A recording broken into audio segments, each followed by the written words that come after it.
Bachupally police station పరిధిలో భారీ మోసం వెలుగులోకి వచ్చింది. గత 15 ఏళ్లుగా చేతన్ జ్యువెలర్స్ పేరిట ప్రగతి నగర్లో నితీష్ జైన్ అనే వ్యక్తి బంగారం వ్యాపారం చేస్తున్నాడు.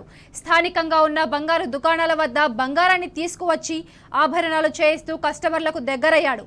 క్రమంగా నెట్వర్క్ను పెంచుకుంటూ అందరికీ నమ్మకం కలిగించిన జైన్ చివరకు 10 కోట్లు విలువ చేసే బంగారు ఆభరణాలతో పరారయ్యాడు.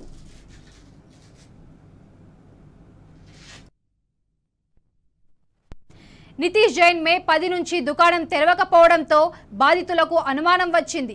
బంగారాన్ని తాకట్టు పెట్టుకొని మరీ వడ్డీలకు ఇస్తుండేవాడని బాధితులు తెలిపారు. స్కీమ్లు కూడా పెట్టి బాధితులను నితీష్ జైన్ ఆకర్షించాడు. సుమారు 10 కోట్ల విలువ చేసే బంగారు ఆభరణాలతో నితీష్ పరారయ్యాడని తెలుసుకున్న బాధితులు, దుకాణదారులు లబోదిబోమన్నారు. బాధితుల ఫిర్యాదు మేరకు పోలీసులు కేసు నమోదు చేసి విచారణ చేపట్టారు.